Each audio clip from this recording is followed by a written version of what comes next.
Okay. Starting stream. Little cat. Hey, what are you doing? Trying to eat more plastic. Okay, this is day... Oh god, no, we have to end it. We have to end it. This is day... No, we'll change the title later. This is... We'll keep the stream going. This is day 11. Right?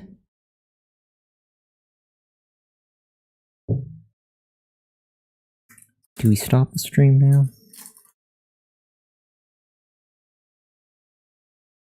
We'll stop the stream now and then change the title. Okay.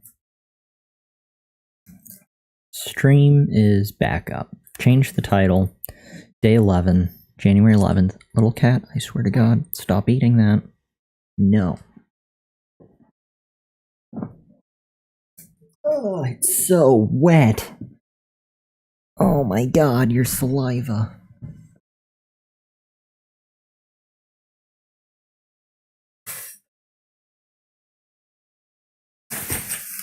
Disgusting. Okay. Crisis averted. We are on to... Where did we leave off? For day 11 out of our year of streaming and learning to code, we left off with... We finished CSS positioning, and now we're on to images, and potentially we'll tackle HTML tables. I don't know if we're going to finish out this first HTML and CSS part 1 tonight, or if we'll just do images tonight and then tables tomorrow. But we're going to dive into images now. Let's go.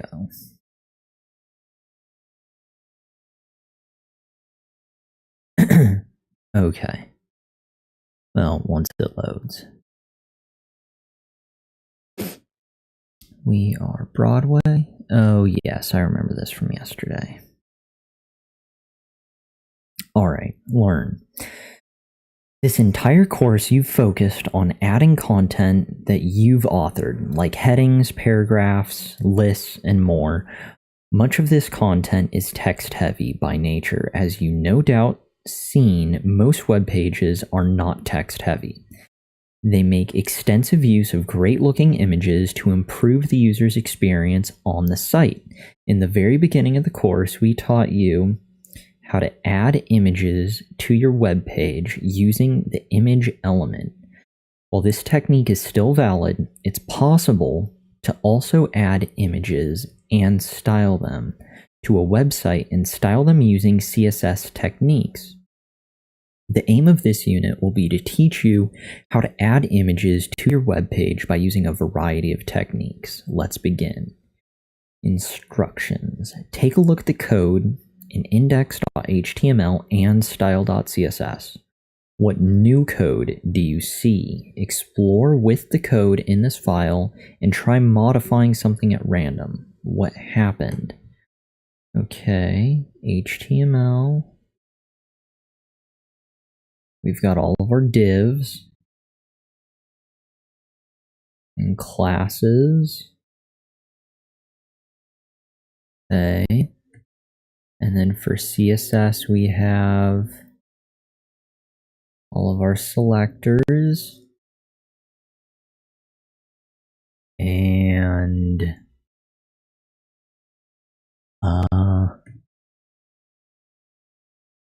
what do we see that's different?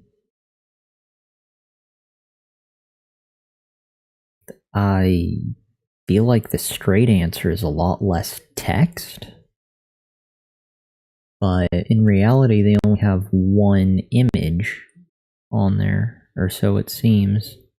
But they said change something at random. Okay, so let's just change,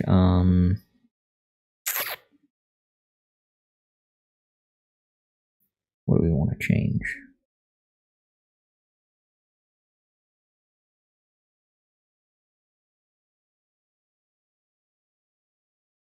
want to change the style? Let's change the style. Let's do...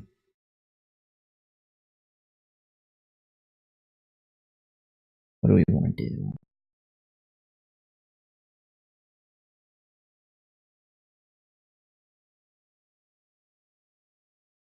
We've got an image source, Broadway Designs. Design make your projects look beautiful and interactive.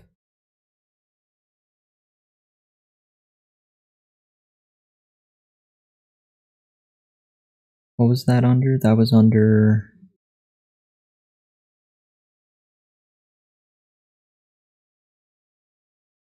Your Broadway. Class, main, and design. Okay. We've got main. We'll do 240 pixels. And we will do, oh, you know, it's probably main H1. Actually, I think it was just main. Where's design?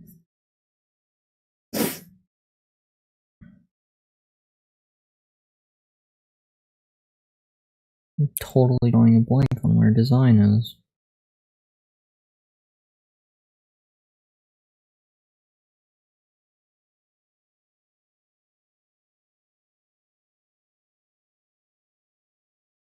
How to track down design. Here's this. Main, container, Jumbotron, paragraphs. That's what we're looking for. Whole.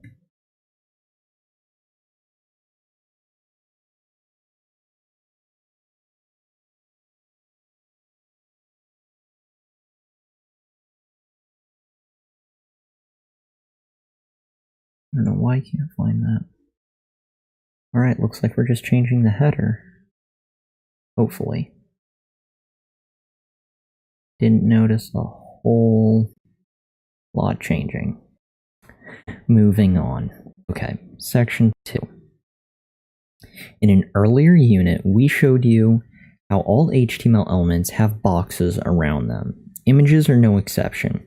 Because images are also contained within boxes, they can also be modified using some of the properties that we used earlier to modify boxes. For example, we can modify the dimensions of an image using the width and height properties. Okay, so we've got image source, alt for the description, class, and then width 350 pixels and height 200 pixels.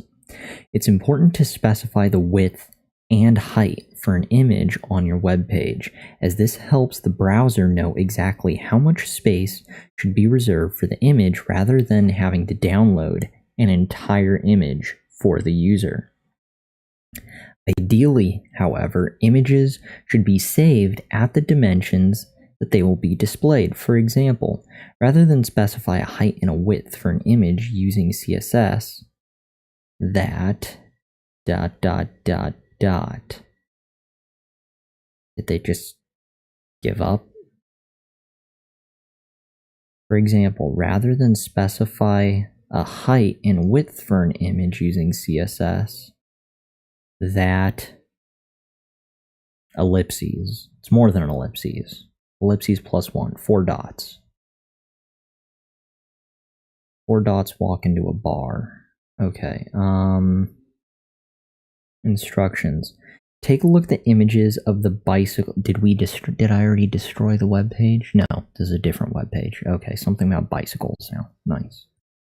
Take a look at the image of the bicycles on the page. At the moment, they're too big, so let's modify their dimensions in style.css in the dot product image selector. Set the width to 100%. Note, dot product image refers to all images within elements that have a class name of product. Okay. all images with a class name of product. We're in style.css. You've got dot products, dot product image. So this is where we're going to be. Set the width to 100%. Take you, drop you in.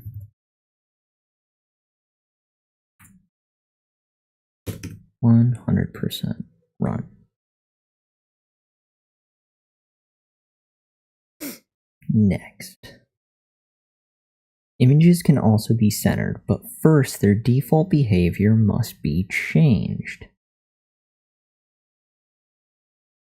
By default, images are inline elements. For images to center properly, they must behave as block level elements. Image.leaf, 300 pixels, 200 pixels, display, block. In the example above, the image's display property has been set to block. Now the image can be aligned as a block level element. Image.leaf, width, height, display, block, margin, 0 pixels, auto. In the example above, the image is aligned using the margin property. The top and bottom margins of the image's boxes are set to 0 margin. The left and right margins are set to auto, which automatically sets the exact amount of margin needed on the left and right sides in order to center the image. Note, to align images to the left or right side of a page, you can use the float property you learned about earlier. No instructions here. Next, on 4 of 12. Okay, so images can also be added to the backgrounds of HTML elements with the background image property. Body, background image, URL. There's that. The background image can be set to a value of URL. URL contains the URL of the image enclosed in double quotes. In the example above, the background of the body will be set to the image specified in double quotes. This technique can be used on nearly any HTML element. In style.css, add a background image to cover using the following image URL. All right. So there's cover. There's all that fun stuff, kind of blank at the top. So I'm assuming it'll end up somewhere in here. And is that the right spot? Yeah, that seems to be the right spot. So I'm going to take background image, copy.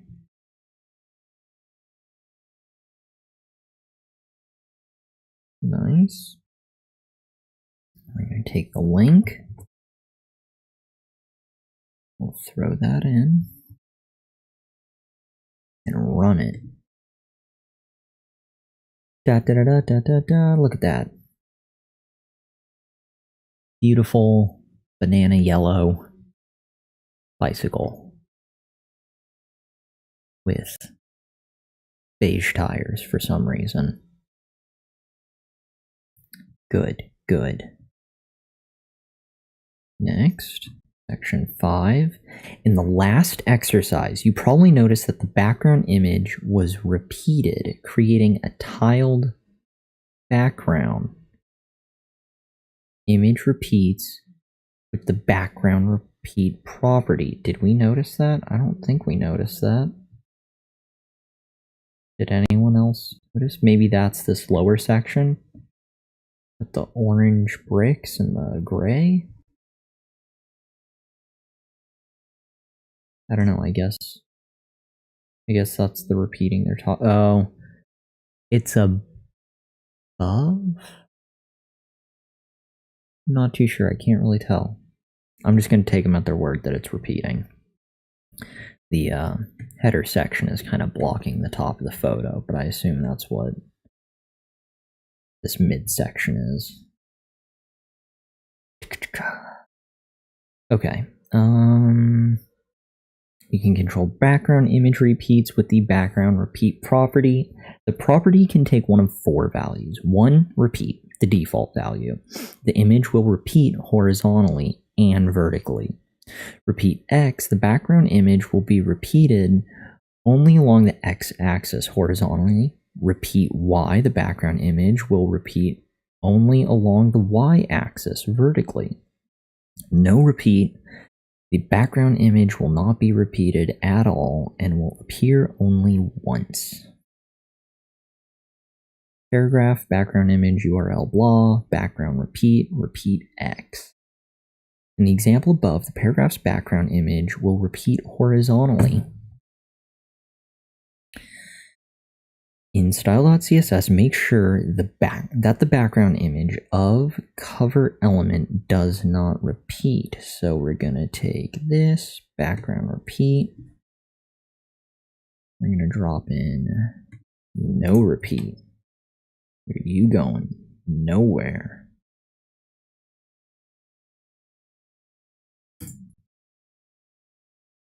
No repeat. No. You buy the lemon pledge. Family Guy? The Maid? No? No one? Okay. Run.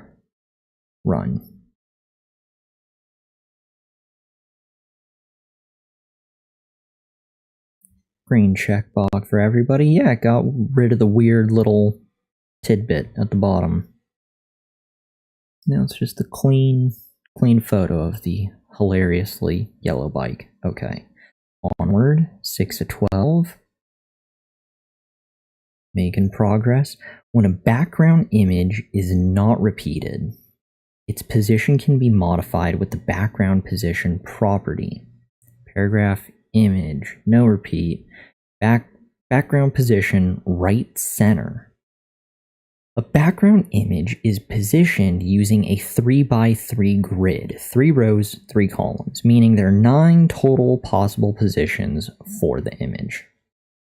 Top left corner of the elements box. Center top center of the elements box. Top right corner of the elements box. Left center, left column, center row, center of the elements box. Right center, right column, center row, left bottom left corner of the elements box, center bottom center of the elements box, and right bottom right corner of the elements box. And note that the values are in pairs. Image, repeat, background position, right top. In the example above, the background image is not repeated. It's positioned in the top right corner of the elements box. Note, when setting this property, if only one value is specified, the second value will default to center.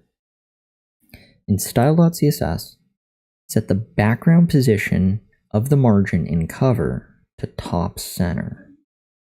Okay, background position will be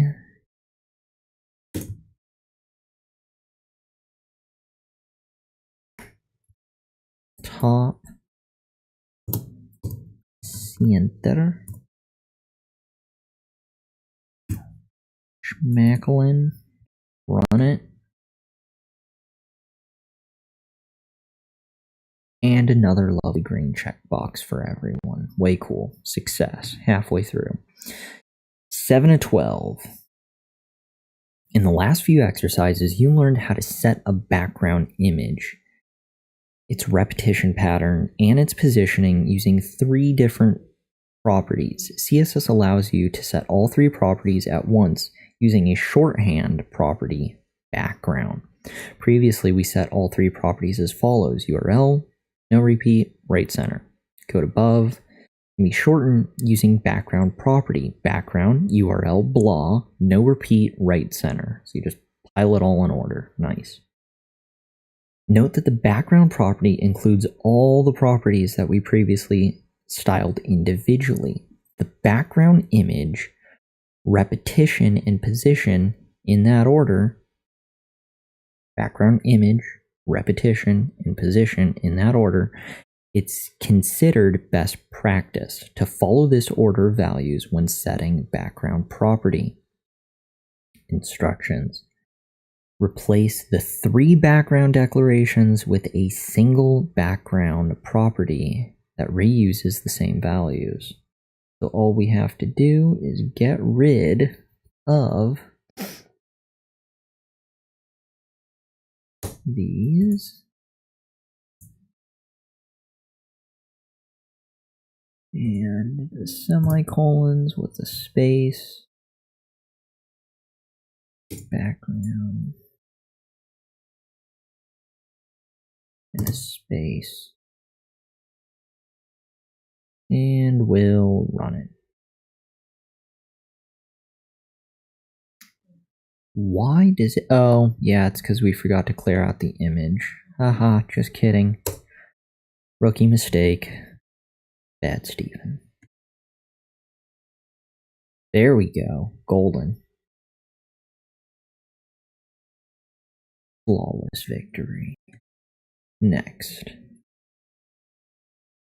Okay, to modify a background's image size, you can use the background size property. This exercise will focus on 2 of the most common values of the background size property. 1, cover, expands the image as large as possible to cover the full width or height of a container. If the dimensions of a container, say a div, are larger than the dimensions of the image will become distorted. This value is best for images that don't communicate important content to the user, like background images.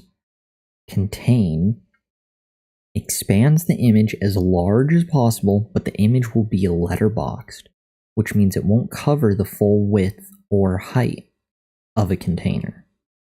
Div header, height, width, background, blah, blah, blah, background size, cover. In the example above, the background image will expand to cover the full size of the div. Instruction 1, style CSS. Set the background size of the cover to contain. Background size.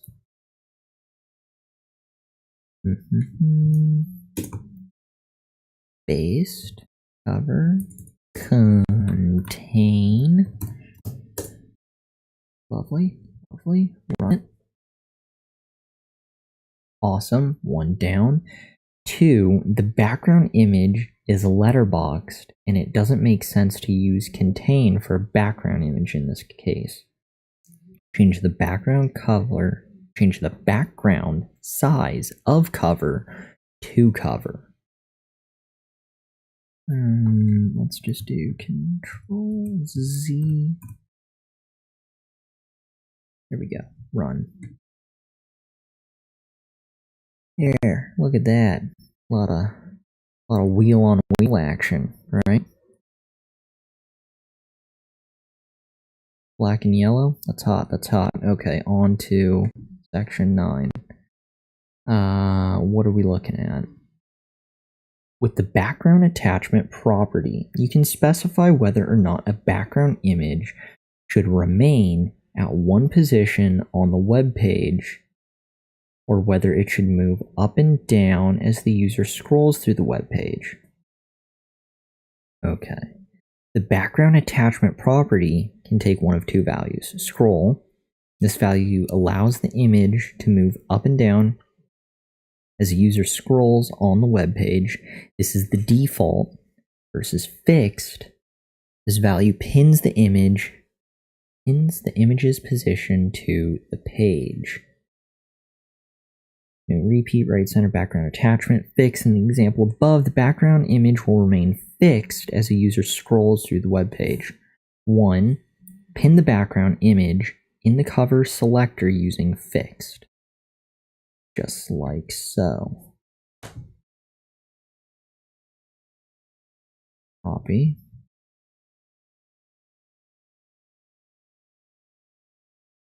Run it. Fix. Aha, and it just sits there. Oh, and the rest of the web page moves. That's really cool. That's a clever way of doing that.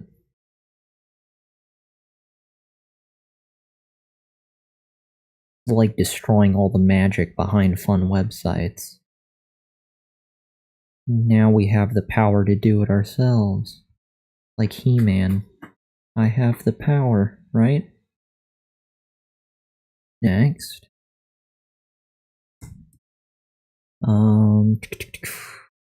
10 of 12. A wide variety of different background styles are used across many modern websites today. Some sites use large images in their layout, while others use creative color gradients as their background. The background image property you learned about earlier allows you to do more than simply set the background image of an element. It also lets you use color gradients in your web page. Gradients are planned to be part of the newest revision of CSS, CSS3.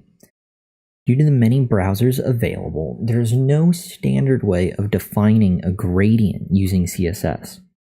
And different browsers require different syntax.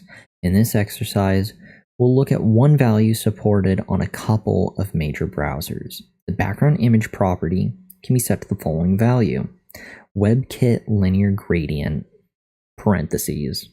This value accepts two arguments. The two colors the linear gradient will transition to and from. The colors are usually specified as hex color codes. Height, width, background image, WebKit, linear gradient, hashtag blah blah blah blah blah, comma, hashtag blah blah blah blah blah. Good. In a later course, you'll learn more about the WebKit linear gradient syntax as well as other similar CSS values. For now, it's important to understand how to create a linear gradient using the value in the example above. Instructions. Add the background image property to the BTN selector.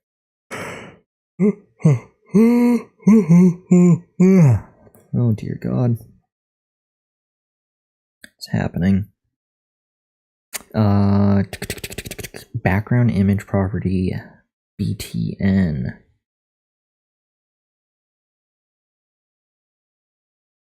Dot BTN. Set it equal to a linear gradient as shown in the example above. The gradient should start at FD blah and ends at BC1 blah. We're going to take this background image. I'm going to get crazy. Dot BTN. Okay. Drop that in. Now we take. All right.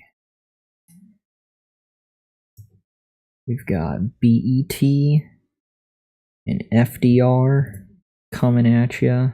Codecademy Live. British Columbia. Is that the same? It already has the same BC1324. But we put it in anyways. And run it. What do we get? It says it's happy with what we did, but I don't know what we actually... I feel like the color should have changed, and it didn't, you know? You know what I mean? Right? Either way, we got a green check mark. Onwards to 11 of 12. We are nearing the end. You've learned how to add images to a web page using the image element and the background property. What's the difference between these two methods? When should one method be used over another? The method used depends on the type of image. Some images are part of the content of a web page: icons, logos, albums, photos, etc. And they communicate important information to a user. Other images are intended simply to style a web page, headers, backgrounds, etc., not to communicate important information. When an image communicates important information, you can use image element to style the image using CSS if needed. When an image is intended to style a web page, you can use the background property and further style it with CSS. Instructions. Take a look at the web page to the right. What differences do you notice between the images used on the web page? We've got the giant one, which is our background. There are smaller content related, more detailed photos per item, I guess, sort of. When I right click on them, I can open image as a new image. What about, I can't right click on the background image though, the bicycles. The yellow and black, when I right click, nothing. Just the, the reload page or save as and print or view page source. However, when I right click on any of these, like the thumbnails, it does open image and new tab. And I'm sure it would, if it were a full website, I'm sure it would offer open page and new tab or something like that. So yeah, those are the two major differences that I see. Or the main difference. So let's run. Or no run, just next.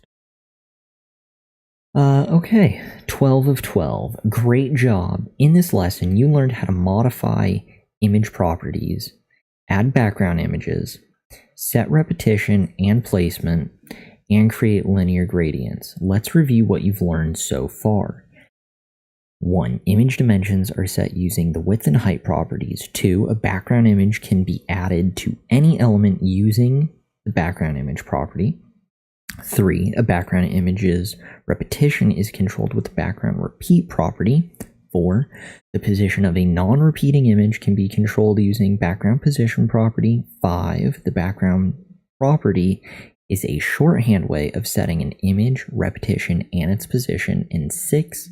The background image also supports color gradients. Instructions. Take some time to experiment with your new knowledge of images in style.css. When you're done, proceed to the next unit. Noted. Let's take a look. Photo stuff. Background. I want to take one of these links. I want to copy the background stuff.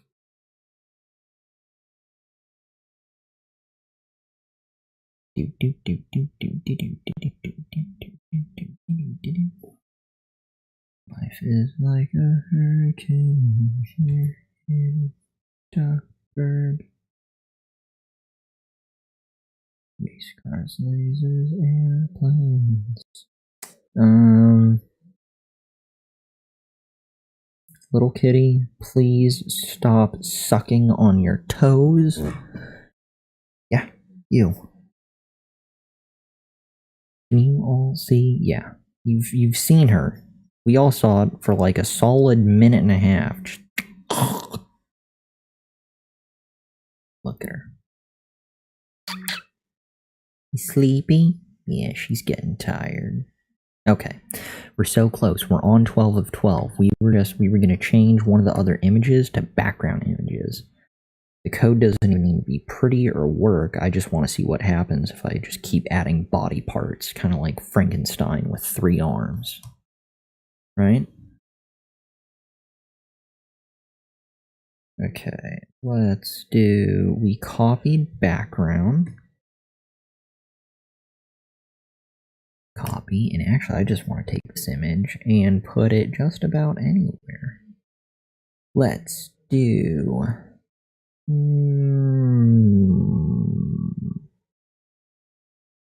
product.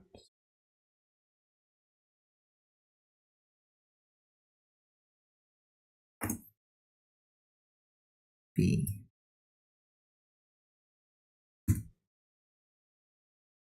I don't know if this is going to break anything. Let's see what we're looking at. So there's all this, all pretty and nice, right?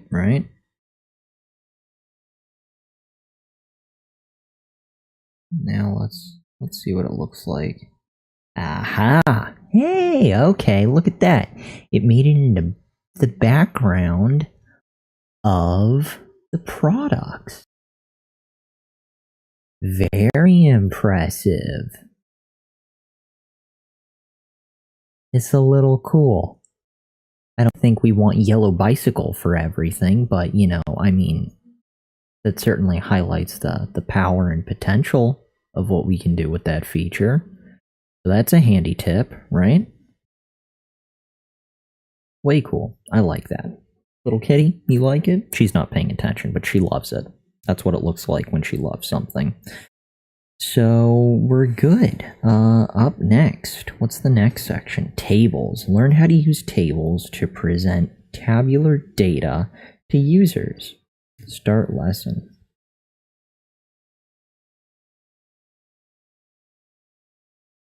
All right. We're gonna save this bit for tomorrow, but just to get the ball rolling or to take a peek, Adam's Greenworks. That's the whole table. Good. There are many websites on the internet that display information like stock prices, sports scores, invoice data, and more. This data is naturally tabular in nature, meaning that a table is often the best way of presenting the days. Cool. Awesome. We'll definitely dive into that tomorrow. And let's back out of this for now. Where do we stand for today? At the end of day 11, we are at 92%, ladies and gentlemen. That is fantastic, because 11 days ago, we were at 0%. Pretty cool. 132 points deep, viewing the profile, and we're up to 21 badges. And yeah, good times. That is about it for today's stream. Everything looks good. All right. Is that little kitty? You wanna? No, she's just cleaning her arms. So we're gonna end on that. Little kitty licking herself. Good times. Where is the stop stream? And till tomorrow, day 12. Tomorrow. Be there. I'm out.